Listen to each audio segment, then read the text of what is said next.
the extreme step like murder, etc. Cabinet Minister and East Shillong MLA Ampareen Lyngdoh has advocated the idea of deploying traffic volunteers to manage the traffic in Lyngdoh area.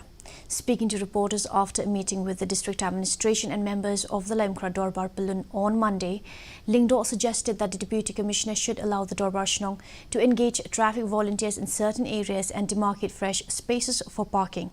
Stating that the police are facing the problem shortage of manpower, she said there are many unemployed youths who can be trained to manage traffic parking and help students cross the roads. We have come to one conclusion: the very high probability shortage of manpower is a big concern.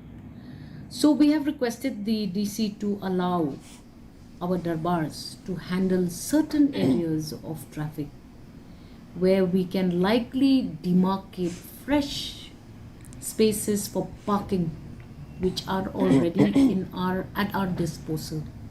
But we also need government to permit us to have volunteers from the community.